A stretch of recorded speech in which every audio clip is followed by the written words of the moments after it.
क्या आपने कभी ये सोचा कि जिस शिवलिंग की आप पूजा करते हैं, दरअसल उसका भी अपना एक विज्ञान है। शिवलिंग के 3 हिस्से होते हैं। पहला हिस्सा जो नीचे चारों ओर भूमिगत रहता है, मध्य भाग में 8 ओर एक समान सतह बनी होती है। अंत में इसका शीर्ष भाग जो कि अंडाकार होता है, जिसकी पूजा की जाती है। इस शिवलिंग की ऊंचाई संपूर्ण मंडल या परिधि की 1/3 होती है। ये 3 भाग ब्रह्मा नीचे, विष्णु मध्य और शिव शीर्ष का प्रतीक हैं। शीर्ष पर जल डाला जाता है जो नीचे बैठक से बहते हुए बनाई एक मार्ग से निकल जाता है। शिव के माथे पर 3 रेखाएं, त्रिपुंड और एक बिंदु होता है। ये रेखाएं शिवलिंग पर समान रूप से अंकित होती हैं। सभी शिव मंदिरों के गर्भगृह में गोलाकार आधार के बीच रखा गया एक घुमावदार और अंडाकार शिवलिंग के रूप में नजर आता है। प्राचीन ऋषि और मुनियों द्वारा ब्रह्मांड के वैज्ञानिक रहस्य को समझकर इस सत्य को प्रकट करने के लिए विविध रूप में इसका स्पष्टीकरण दिया गया है। पुरातात्विक निष्कर्षों के अनुसार प्राचीन शहर मेसोपोटामिया और बेबीलोन में भी शिवलिंग की पूजा किए जाने के सबूत मिले हैं।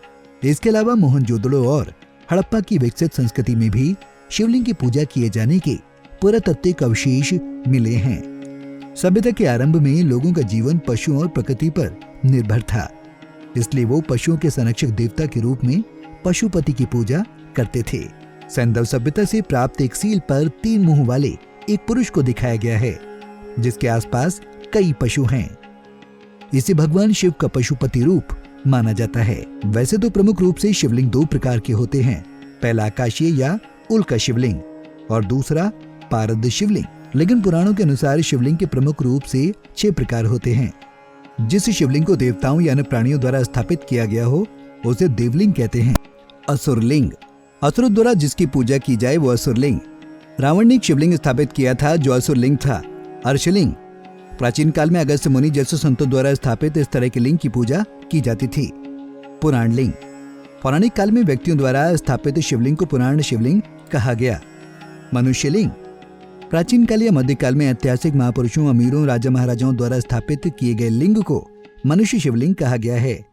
स्वयंभूलिंग, भगवान शिव किसी कारणवश स्वयं शिवलिंग के रूप में प्रकट होते हैं।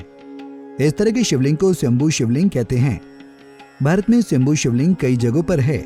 पश्चिमी हिमालय में अमरनाथ नामक गुफा में हर जाड़े में गुफा के तल पर पानी टपकने से बर्फ का शिवलिंग बनता है। बड़ी संख्या में तीर्थयात्री इसके दर्शन के लिए जाते हैं। आंध्र प्रदेश की बोरा गुफाओं में भी प्राकृतिक स्वयंभू शिवलिंग मौजूद है। माणलिंग नर्मदा नदी के बिस्तर पर पाए जाते हैं। छत्तीसगढ़ का भूतेश्वर शिवलिंग एक प्राकृतिक चट्टान है जिसकी ऊंचाई लगातार बढ़ रही है। अरुणाचल प्रदेश का सिद्धेश्वर नाथ मंदिर का शिवलिंग सबसे ऊंचा प्राकृतिक शिवलिंग माना जाता है।